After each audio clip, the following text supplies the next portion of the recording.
സാന്ദ്ര തോമസിന്റെ പ്രൊഡ്യൂസേഴ്സ് അസോസിയേഷന്റെ മറുപടി. സാന്ദ്രയുടെ ആരോപണങ്ങൾ അടിസ്ഥാനരഹിതം, പിന്നിൽ മറ്റ് താൽപ്പര്യങ്ങളെന്ന് എക്സിക്യൂട്ടീവ് കമ്മിറ്റി അംഗം അനിൽ തോമസ്.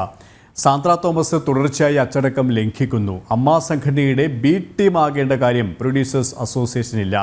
കാലാവധിയുള്ള ഭരണസമിതി പിരിച്ചുവിടേണ്ടതില്ല എന്നും അദ്ദേഹം ജനം ടിവിയോട് പറഞ്ഞു.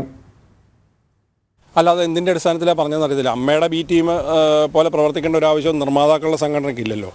ഇത് കൃത്യമായ വ്യക്തിത്വമുള്ള അങ്ങനെയുള്ള ആൾക്കാരും എല്ലാം ഉൾപ്പെട്ട ഒരു സംഘടനയാണ്. അപ്പോൾ അവിടെ അമ്മയോട് വിയോജിക്കേണ്ട സമയത്ത് വിയോജിച്ചിട്ടുണ്ട്. അമ്മ പ്രൊഡ്യൂസർ അസോസിയേഷൻ്റെ വലിയ ഭാരിച്ച ഒരു കടം തീർക്കാനായിട്ട് അവർ പരിപൂർണമായിട്ട് സഹകരിച്ചിട്ടുണ്ട്. അപ്പോൾ ഇത്തരം ഒരു സഹകരണത്തിലൂടെയാണ് സംഘടനാ അടിസ്ഥാനത്തിൽ മുമ്പോട്ട് പോകുന്നത്. പ്രൊഡ്യൂസർ അസോസിയേഷൻ്റെ കടം ഒറ്റയ്ക്ക് തീർക്കുക എന്ന് പറഞ്ഞു കഴിഞ്ഞാൽ സംഭവം ഒരു 3 കോടി രൂപയുടെ മുകളിൽ കടമുള്ളത് അതൊരു ഷോയിലൂടെ മാത്രമേ തീർക്കാൻ പറ്റുള്ളൂ എന്നുള്ളത് അമ്മയോട് സഹകരിക്കണമെന്ന് പറഞ്ഞു. ഒരു ഷോ ഖത്തറിൽ പോയി അത് ബാക്ക് ഫയർ ചെയ്തു. അവിടുത്തെ സ്പോൺസറിൻ്റെ ഇഷ്യൂ കാരണം വീണ്ടും അമ്മ സഹകരിച്ചു. അമ്മ സഹകരിക്കുന്നത് ഇത് പരസ്പര ചർച്ചയിലൂടെയും കാര്യങ്ങളിലൂടെയാണ്. അപ്പോൾ അവർ സഹകരിച്ച് നമുക്കൊരു ഷോ നടത്തി തരുമ്പം ഇവിടെ വിധേയത്വം എവിടെയാണുള്ളത്? അതൊക്കെ അടിസ്ഥാനരഹിതമായിട്ടുള്ള വെറുതെ ആരോപണം ഉന്നയിക്കാൻ വേണ്ടിയിട്ട് പറഞ്ഞിരിക്കുന്ന കാര്യങ്ങളാണ്. കൂടുതൽ വിവരങ്ങളുമായി ജിജീഷ് കരുണാകരൻ ചേരുകയാണ്. ജിജീഷ്, ഇവിടെ സാന്ദ്ര തോമസിൻ്റെത് കേവലം ആരോപണങ്ങൾ മാത്രമാണ് എന്ന് തന്നെയാണ് അനിൽ തോമസ് പറയുന്നത്.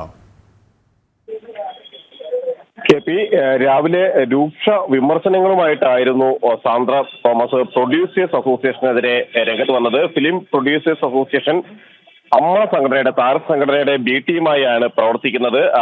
കൃത്യമായ നിലപാടുകൾ സ്വീകരിക്കുന്നില്ല, ചില ആളുകളുടെ താല്പര്യങ്ങൾക്കനുസരിച്ച് പ്രവർത്തിക്കുന്നു എന്നതടക്കമുള്ള കാര്യങ്ങളായിരുന്നു. മാത്രമല്ല, പ്രധാനമായും മുഖ്യമന്ത്രിക്ക് നൽകിയിട്ടുള്ള കത്തിൽ അത് ചർച്ച ചെയ്യാതെയാണ് ഹേമ കമ്മിറ്റി റിപ്പോർട്ടുമായി ബന്ധപ്പെട്ട് ഒരു കത്ത് നൽകിയിരിക്കുന്നത് എന്നതടക്കമുള്ള ആരോപണങ്ങളാണ് ഉയർത്തിയിരുന്നത്. ഇതിന് കൃത്യമായ മറുപടിയാണ് ഇപ്പോൾ അനിൽ തോമസ് നൽകിയിട്ടുള്ളത്. കാരണം അനിൽ തോമസിന്റെ പേരടക്കം പരാമർശിച്ചുകൊണ്ടായിരുന്നു സാന്ദ്രയുടെ ആരോപണങ്ങൾ ഉണ്ടായിരുന്നത്.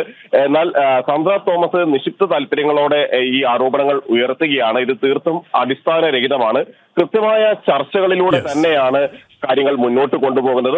മാത്രമല്ല, ഹേമ കമ്മിറ്റി റിപ്പോർട്ടിന്മേലുള്ള നിരീക്ഷണങ്ങളും തങ്ങളുടെ അഭിപ്രായങ്ങളും അടക്കം മുഖ്യമന്ത്രിക്ക് നൽകിയ കത്തിൽ സൂചിപ്പിച്ചത് വിശദമായ ഒരു ചർച്ചയ്ക്ക് ശേഷം മാത്രമാണ് എന്ന കാര്യം അനിൽ തോമസ് ചൂണ്ടിക്കാണിക്കുകയും ചെയ്യുന്നുണ്ട്. സാന്ദ്ര തോമസ് തുടർച്ചയായി അച്ചടക്ക ലംഘനം നടത്തുകയാണ് എന്ന കാര്യം ചൂണ്ടിക്കുന്നു. കാരണം മുമ്പ് ഇതുമായി അത്തരത്തിലുള്ള വിമർശനം തന്നെയാണ് ഇപ്പോൾ സാന്ദ്ര തോമസിനെതിരെ ഉണ്ടായിരിക്കുന്നത്. ജിജീഷ് കരുണാകരനാണ് കൊച്ചിയിൽ നിന്നും വിശദാംശങ്ങൾ നൽകിയത്.